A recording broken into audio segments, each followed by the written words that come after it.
Sai Ram to all. This one is the third presentation on the basis of the fifth chapter complex number and quadratic equation. In the previous presentations we have learned something about the complex number, and now in this presentation we are going to learn about the quadratic equation. We are familiar about the word quadratic having degree 2, and the graph we are getting as the parabola, and the quadratic equation chapter we have in class 10th. And when we are solving the question in class 10, then in some questions what we are finding, we are not able to get the real roots. When we are getting the square root of the negative near real numbers, then we are leaving that question and we are writing it has no real root or roots are not possible. But after reading this complex number, because the value of square root of negative real number, we are representing the square root of negative 1 as iota, then we are able to find the imaginary roots also by using that concept. Then here we are going to do the same. Then let us start with this. What we know about the quadratic equation: if we have a quadratic equation, the quadratic equation are of the form ax square plus bx plus c equal to 0, and where a, b, c are real numbers. And one thing that is more important is a should not be equal to 0, means the coefficient of x square should not be 0. Coefficient of x is b and the constant term we are taking as c. And let us consider a quadratic equation. What we know about the quadratic equation: quadratic equations are of the form ax square plus bx plus c equal to 0. And this is the general form of the quadratic equation, where in one side that equation must contain 0.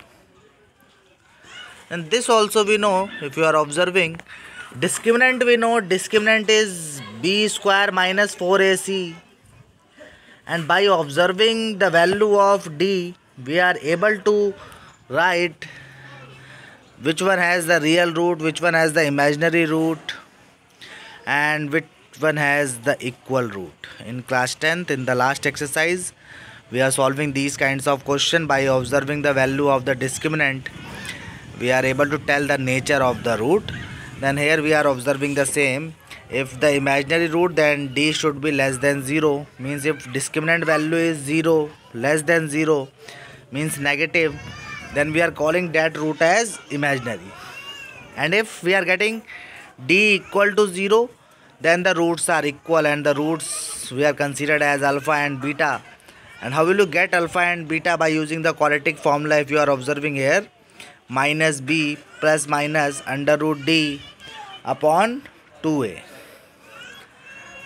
And discriminant we know d is equal to b square minus 4ac, and the value of a, b, c we know. A is coefficient of x square, b is coefficient of x, and c is constant term. And if the roots are equal, then alpha and beta we are getting, and the roots we are getting as minus b upon 2a. Directly we are able to find the root of the equation if we have the nature of the root. And if d is greater than 0, means if d is positive, then d is a perfect square, and d is not a perfect square. If it is a perfect square, then the rational and unequal roots we are getting. And if it is not a perfect square, then we are getting irrational and conjugate pairs. And all these things you have to remember while telling the answers. Then let us assume that if b square minus 4ac means the value of discriminant is less than 0. Less than 0 means the negative. Now what we know about this: if square root of negative real number in the set of complex number, we are able to write the square root of negative real number as a complex number. Then this we are going to do here. Then what we are getting, if you are considering the quadratic formula, x is equal to minus b plus minus under root b square minus 4ac upon 2a, then that value is written as, if you are taking minus sign common here, then we are getting minus b plus minus under root 4ac minus b square, and in the square root we are getting a negative value, and that we are taking as iota. Then minus b plus minus under root 4ac minus b square I upon 2a. Then after understanding this concept, we are going to find some values. We are going to solve some question. Then let us solve the question. And the question is, we have to solve this equation x square minus 4x plus 13 equal to 0. And this is a quadratic equation, and we have to solve this by factorization method. Then factorization method, we know the splitting the middle term. If you are considering the equation, then it is x square minus 4x plus 13 equal to 0. And this can be written as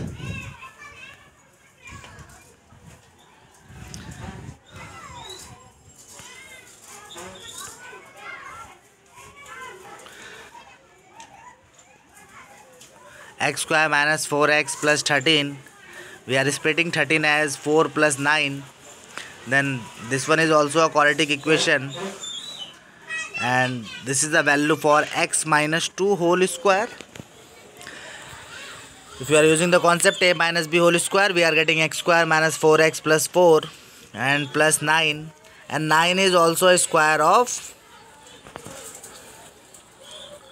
plus 9 we have, and if we have to write plus 9, then it is written as minus 9 into I square. The value of I square is minus 1, then minus into minus we are getting plus. Then this equation x minus 2 whole square plus 9 equal to 0 is written as x minus 2 whole square minus 9I square is equal to 0. Then this equation we are getting as x minus 2 whole square minus 3I whole square. 9 is written as the square of 3. Then again we are getting the concept of a square minus b square, and the formula we know a plus b into a minus b. Then a plus b into a minus b. Then we are getting x minus 2 minus 3I, x minus 2 plus 3I equal to 0. And if you are taking these values equal to 0, then easily we are getting the values of x. Here we are using a square minus b square as a plus b, a minus b, and this we are getting as x minus 2 minus 3I, and this we are getting x minus 2 plus 3I. And if you are taking these factor equal to 0, then from this we are getting x equal to 2 plus 3I. And if you are taking this value equal to 0, then we are getting x equal to 2 minus 3I. Then these two are the roots of the equation, 2 plus 3I and 2 minus 3I.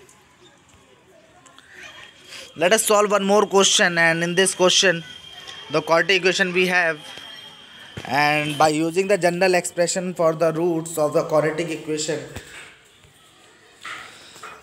we are getting the values of a, b and c on comparing ax square plus bx plus c equal to 0. Then a we are getting as 2, b we are getting as minus 4, and c equal to 3. Then on substituting these values in the quadratic formula directly, we are getting the roots of the equation.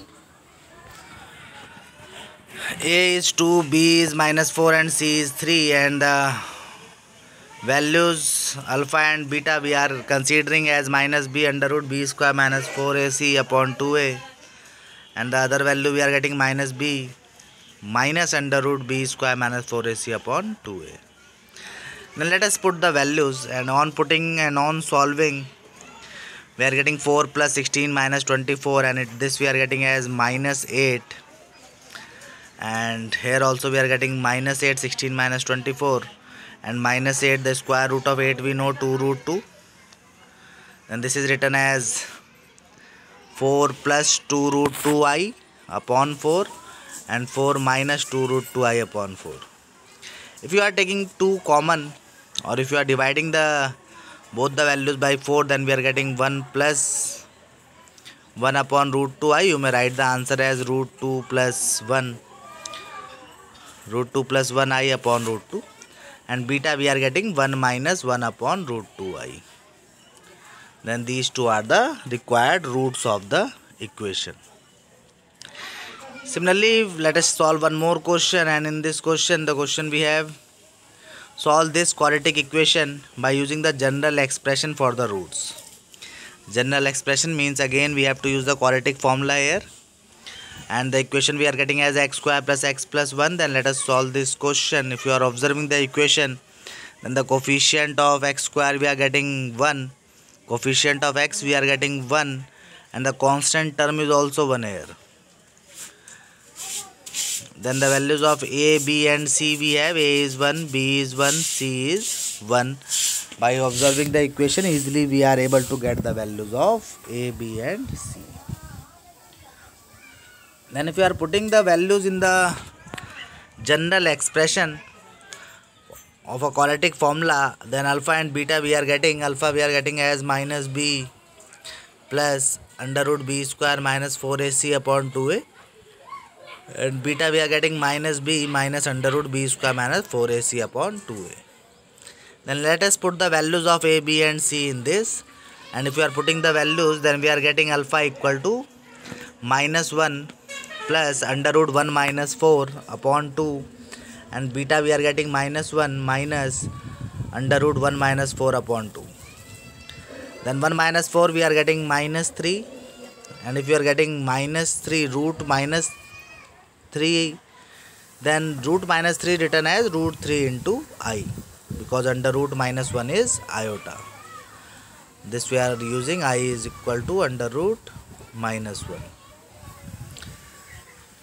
Then similarly beta we are getting as minus 1 minus root 3 upon 2.